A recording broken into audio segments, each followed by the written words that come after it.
Friday, June 18th, 2010. Deep in the heart of Afghanistan's Helmand province, Corporal Clifford Wooldridge was already having one hell of a morning. His first Humvee hit an IED, so did his second, all before chow. At that point, he was just pissed off. Then his convoy rolled into a Taliban-infested valley, and all hell broke loose. The Marines ran headfirst into 250 well-trained, well-equipped, battle-hardened Taliban fighters, dug into heavily fortified, ambush-ready mountain bunkers.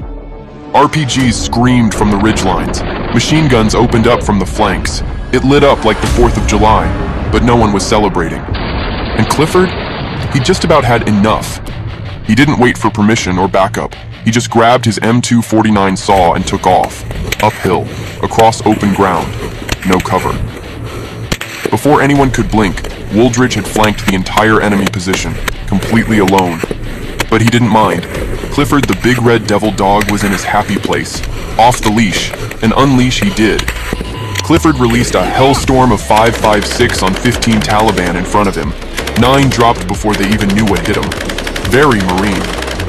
But then it went full ultramarine. He heard voices behind a wall, swung around the corner, dropped 3 more. Then, click, out of ammo, and staring down the barrel of a PKM machine gun. What would Clifford, the big red devil dog, do?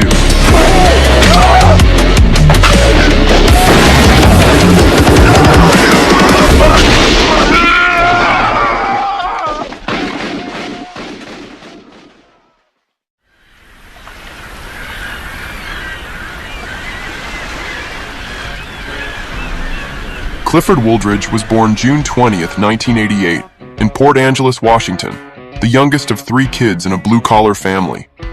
His dad was a logger, his mom, a court reporter. Cliff played everything: baseball, basketball, wrestling, football. If it involved sweat, bruises, and a scoreboard, he was all in. After high school, he went to tech school, trained up as a diesel mechanic, then moved back home to wrench on logging trucks. Seemed like a solid life, but he wanted something more. One day, while his dad was watching news footage from Afghanistan, Cliff felt it, that itch, that pull. Maybe it was in the blood. His great-grandpa was Army, his grandfather a retired Air Force Master Sergeant.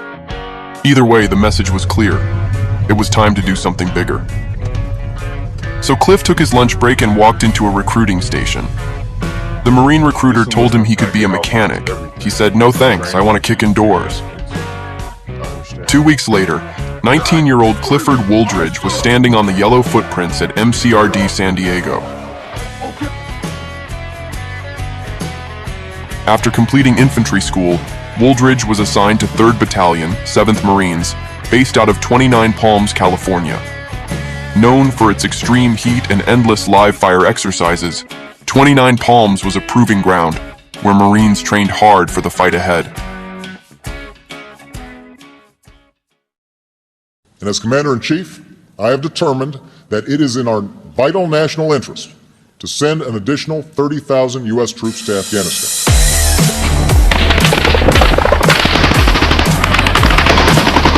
Hey! That compound right there! Right to the left! Let's go, kid! Over here!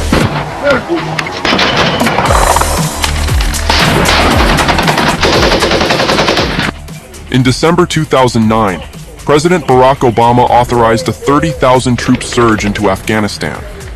Most of those troops were sent to Helmand province, a Taliban stronghold and one of the most dangerous regions in the country. The objective was clear: disrupt enemy control and turn the tide of the war. In April 2010, 3rd Battalion, 7th Marines deployed to Helmand province, the heart of Taliban territory. Wooldridge deployed as a machine gunner, carrying the M249 SAW, a 17-pound belt-fed light machine gun capable of firing up to 800 rounds per minute. His role was simple, but vital: suppress enemy fire, cover his squad's movement, and keep the pressure on. For weeks, Corporal Clifford Wooldridge and his fellow Marines had been holding 2 hilltops deep in Taliban territory. The area was riddled with enemy fighting positions, pre-dug trenches, fortified compounds, and fields laced with IEDs. The Taliban hit them daily, and the Marines hit back harder. Let's go! The day started with a gut punch. The Marines were tasked with going out on patrol and looking for a fight. Just as they rolled out, Wooldridge's Humvee hit an IED. The vehicle was totaled. He jumped into the command Humvee, then that one rolled over another IED. 2 blasts before breakfast. They pushed out anyway, moving into the Musa Kala Wadi, a valley known for ambushes. About 30 minutes into the patrol, Taliban machine guns opened up from the west. Enemy fire tore into their armored vehicles. Marines returned fire. 50 cals, Mark 19s, and 240s lit up the tree line.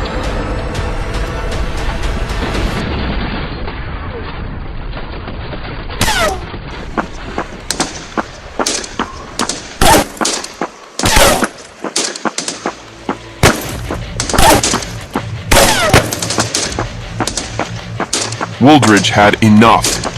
He grabbed 2 Marines and charged straight up the gut, uphill across an open field. No cover, no concealment, just dirt and dry stubble. About 75 yards in, Taliban machine guns opened up from the tree line. Clifford the big red devil dog sprinted straight into the fire, rounds snapping past his head, kicking up dirt at his boots. He spotted a fighter rise from a ditch and dropped him instantly, kept moving. Another Taliban fighter appeared crossing a footbridge. Wooldridge dropped him too. Then he looked back. His 2 Marines were still stuck in the prone position 50 yards back. They had been pinned down and unable to move, until Clifford Wooldridge flanked and neutralized the enemy position completely alone. He pushed ahead, moving through the tree line and up a small rise that overlooked a compound arranged like a cul-de-sac. A ring of buildings forming a circle, with fighters in the middle. 15 Taliban, all armed, all grouped up. It looked like they were getting a briefing, likely preparing for another engagement with a Marine element patrolling nearby. Wooldridge opened fire. Chaos erupted. 9 Taliban fighters dropped in the street. 2 scrambled into nearby buildings. Wooldridge repositioned his Marines to cover any exit points. That's when he saw another fighter step over the bodies, RPG slung on his shoulder. Dropped him too. Suddenly, a motorcycle ripped around the corner. 2 Taliban, both armed. Wooldridge raised his weapon, but the bike disappeared before he could fire.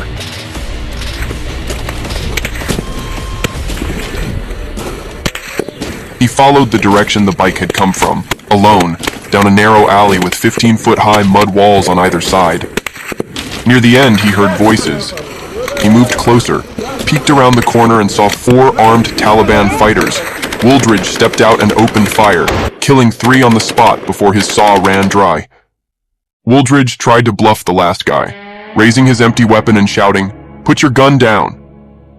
But the last Taliban fighter didn't flinch. He wasn't buying it. Instead, he made the worst mistake of his life. He chose to fuck around, with Clifford the big red devil dog. He raised his rifle and opened fire. Wooldridge ducked back around the corner, dropped into cover, and started to reload. But reloading a belt-fed M249 takes time, and he didn't have it. A split second later, a PKM machine gun barrel swung around the corner.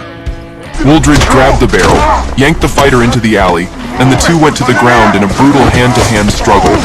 Wooldridge dropped his saw and started swinging. He slammed the fighter against the wall, hit him in the face, took him down, and climbed on top, pummeling him.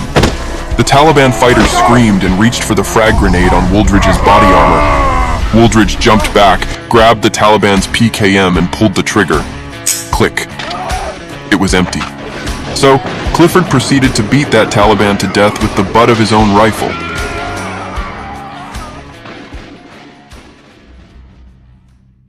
He radioed his team to consolidate on his position. When they arrived, they found Wooldridge, bloodied, surrounded by enemy bodies, with weapons, radios, and intel scattered across the ground. They loaded up the gear, tagged the enemy dead, and pulled out. Later, intel confirmed what they had walked into and destroyed, a Taliban headquarters, the very spot where local fighters gathered to receive orders and plan operations. It was gone. After the firefight, Wooldridge kept pushing. He remained in Helmand through some of the fiercest combat of 2010. When supply lines were cut by IEDs, his unit lived off well water, goats, and chickens. Marines came down with dysentery, but they didn't stop. Wooldridge was later promoted to sergeant and became a combat instructor, training the next generation of Marines. In 2012, he was named the USO Marine of the Year and awarded the Navy Cross, the second highest award for valor in the Marine Corps. His citation called it what it was: fearless, close-quarters combat that saved lives and broke the enemy's will to fight. Saw his barrel come around the corner, so I grabbed it up and started beating him. Wooldridge didn't just survive the ambush, he ended it. If you made it this far, thanks for sticking with one of the most insane Marine Corps stories to come out of the war in Afghanistan. Clifford Wooldridge wasn't just a machine gunner, he was a one-man wrecking crew who took out a Taliban headquarters with his bare hands.